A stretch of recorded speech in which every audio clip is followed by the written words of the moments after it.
Mike Denton stood in the vacant living room of apartment 412, nodding absently as the property manager delivered the standard rundown on utilities and parking. The place was nothing special, just another generic unit in a repurposed textile factory from the 1920s. But after 3 months of crashing on his friend Steve's couch, it might as well have been the Ritz-Carlton. Every morning at 5:300 a.m., Mike's day began at the Milwaukee Uniform Service warehouse, where he sifted through racks of neatly pressed uniforms, mechanic coveralls, chef whites, hospital scrubs, all sorted and labeled by delivery route. The repetitive task provided a sense of order, something to counterbalance the upheaval in his life. Sometimes, he'd catch himself arranging the hangers with near-manic precision. Anything to keep his thoughts from drifting back to Jessica, or worse, to what awaited him in room 7. At 40, the first streaks of grey had appeared at his temples, and years of long shifts behind the wheel of a delivery van had given his tall frame a slight hunch. Jessica used to playfully tease him about his dad bod, back when teasing still carried warmth.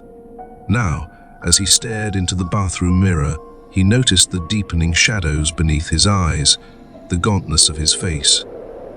The look of someone burdened with too many secrets. The windows in apartment 4012 were tall and narrow, remnants of the building's industrial past, letting in slivers of daylight and howling whenever the wind picked up.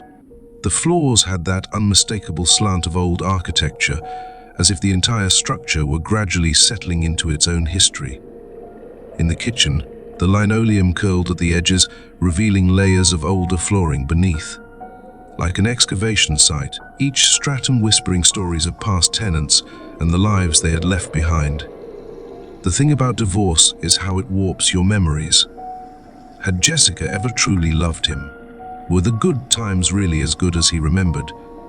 These doubts gnawed at Mike, growing stronger with each restless night until he could no longer trust his own recollections.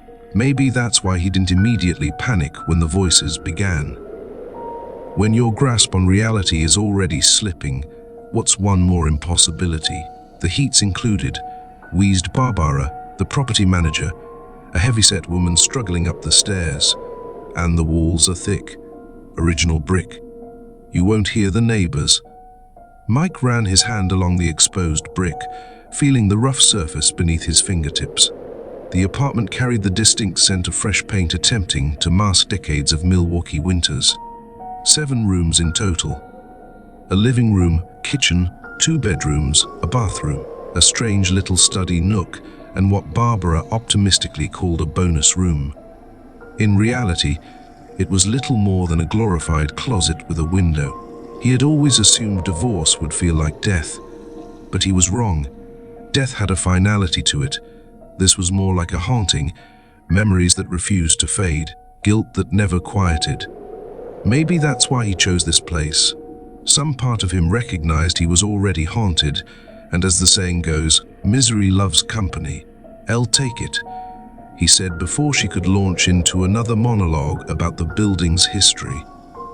That night, lying on an air mattress, the only piece of furniture he'd managed to salvage before Jessica changed the locks, Mike stared up at the ceiling, trying to convince himself this was temporary.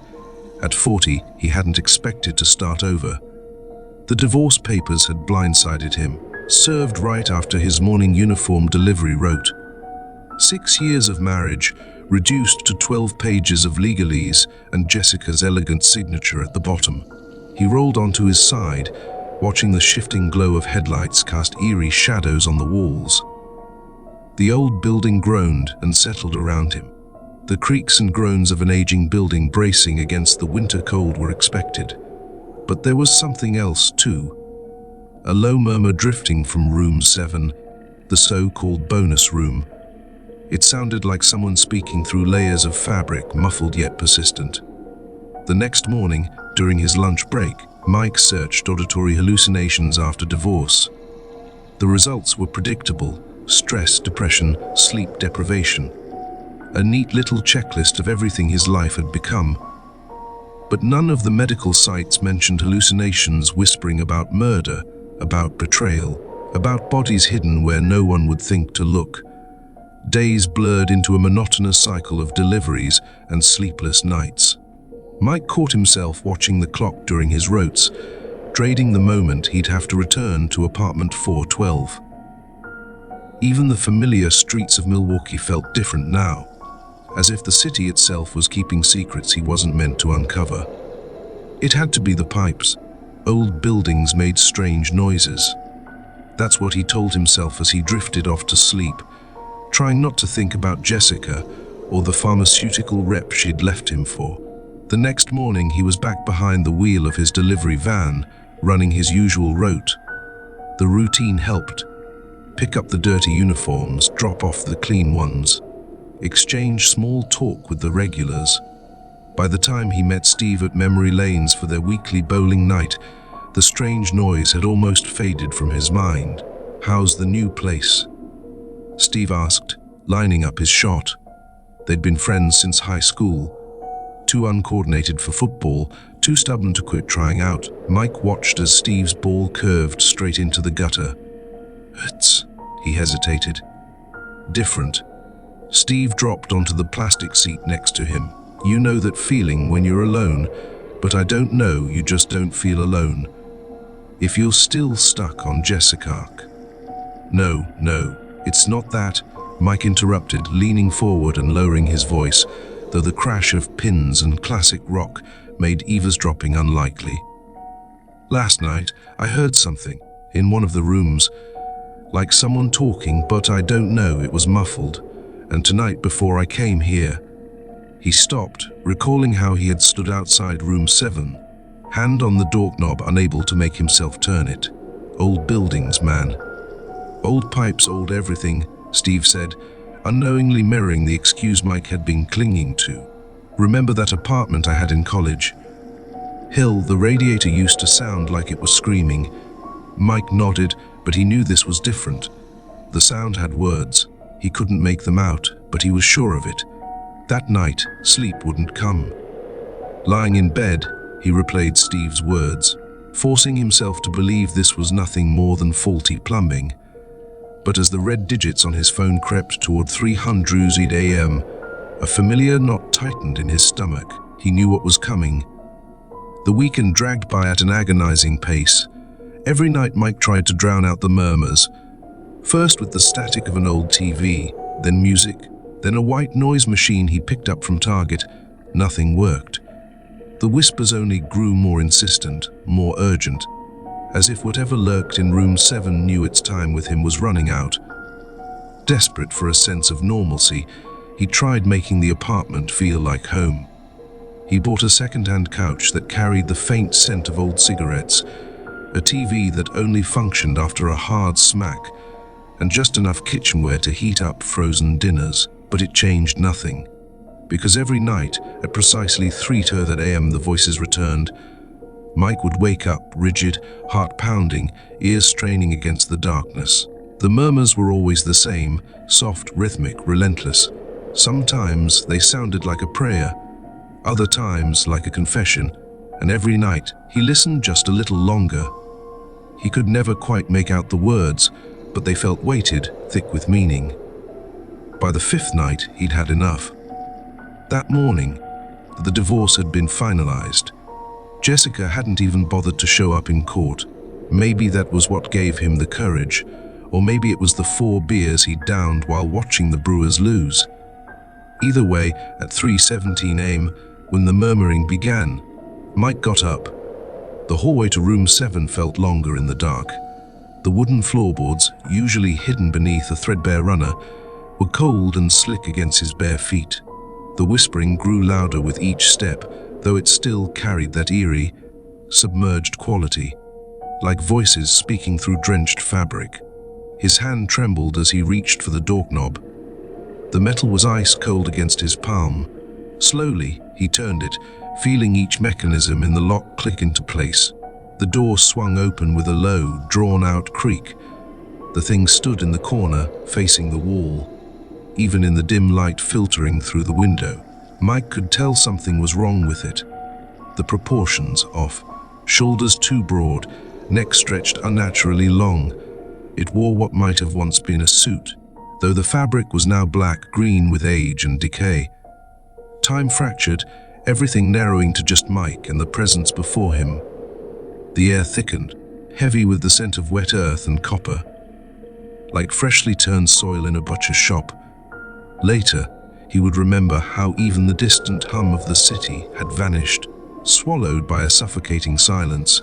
Only the muffled voice remained droning on and on. Then it turned, not like a person pivoting at the waist, but a slow, unnatural rotation of its entire body, like a mannequin on a display stand. The whispering never stopped. The face, Mike would try to describe it to Steve later, but words failed him. Skin the texture of meat left too long in the sun, stretched too tight over razor-sharp cheekbones and a jaw that opened too wide, milky white eyes that still somehow saw. Black fluid leaked from the corners of its mouth, and it kept speaking. The thing spoke, its words tumbling out in that same muffled, wet tone. The rotting suit hung in tatters, revealing patches of grey-green flesh underneath.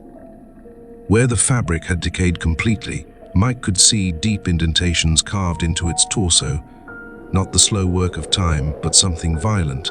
Its hands were twisted into unnatural claws, fingers too long, joints bent backwards as if they had been systematically broken.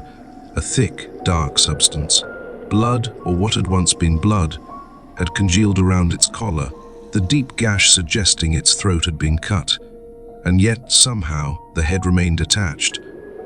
Mike turned to run but stumbled, his heel catching the worn runner. He hit the ground hard, the impact stealing the breath from his lungs. When he looked up, it was in the doorway. It hadn't moved. One moment, it had been in the corner. Now, it was here, looming over him. The voice grew louder, and suddenly, he could almost understand it. Guilt secrets, things buried deep. Mike scrambled to his feet, panic propelling him forward. Behind him the voice followed, no longer muffled but clear, sharp.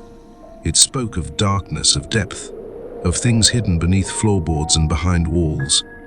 He didn't stop running until he reached his car. Morning light did nothing to erase what he had seen.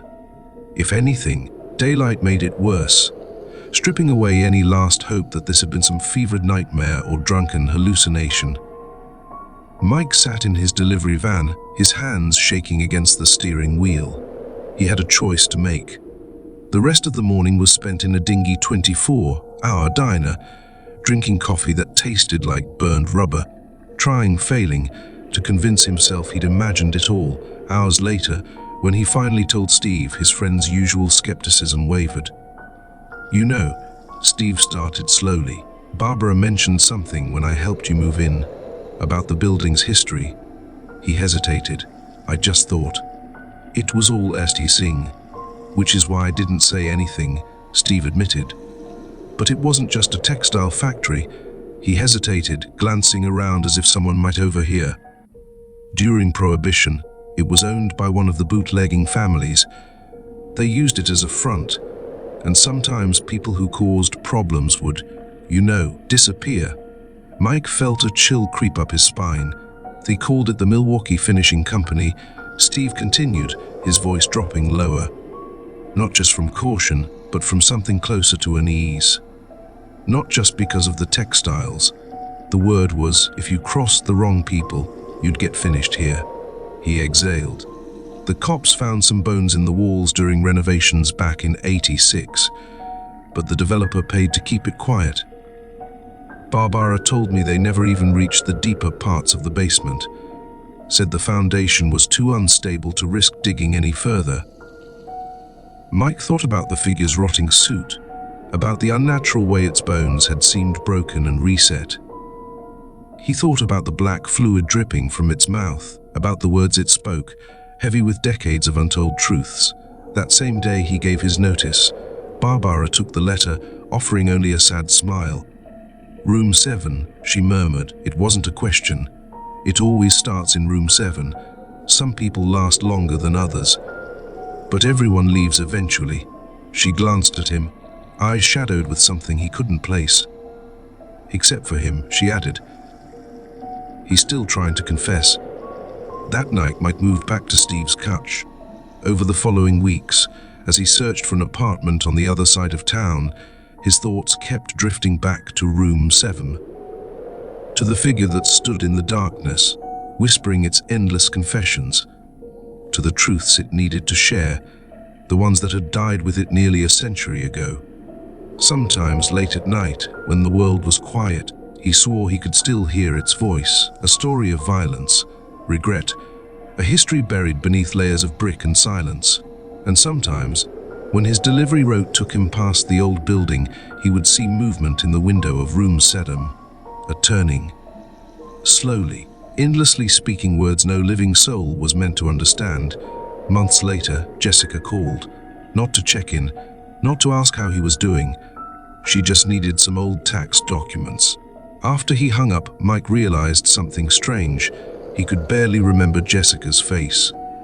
The features that had once been so familiar, so sharp in his mind, had blurred with time, but he could still recall every detail of the face in room 7, every shattered bone, every weeping wound. Some things he had learned left deeper marks than failed marriages. Apartment 4012 remained vacant for a long time.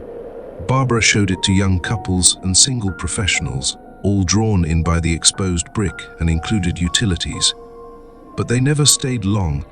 They always left quickly, driven out by the murmuring from room 7, by the shadow that stood in the corners, whispering of ancient guilt. But Mike never learned what truths it had been trying to confess. Sometimes, in his dreams, he understood the words. They spoke of dark rooms and even darker deeds, of concrete floors and quicklime, of secrets sealed behind brick walls. They spoke of a time when Milwaukee ran red with blood and bootleg whiskey, when men vanished into textile factories and were never seen again. Some say the whispers grow louder every year, as if the weight of its secrets only deepens with time. Others claim that fresh black fluid seeps through the bricks of room 7, thick as tar, marking the walls like sorrow turned physical. But everyone agrees on one thing. Whatever happened in the Milwaukee Finishing Company all those years ago left a stain that no amount of paint can cover, and a voice that refuses to be silenced. The figure still stands there, they say, slowly, delivering its endless confession to empty rooms. And sometimes, when the wind howls off Lake Michigan, rattling the old factory walls, those passing by claim to hear a voice. A soft, muffled murmur, like someone speaking through layers of cloth, like someone trying to unburden a soul long past salvation. But no one stays to listen. Not anymore. Not since Mike Denton spent 5 nights in apartment 4012 and learned the truth. That some memories are better left buried. Some confessions are better left unheard, and some doors are better left closed. And yet, the voice continues, night after night, in that small forgotten room in apartment 412, where a figure that was once a man stands in its corner and whispers, waiting, turning, speaking, until the walls crumble and the secrets spill out, until the last brick falls and the final confession is made. But until then, the voice endures, and Milwaukee does its best to forget.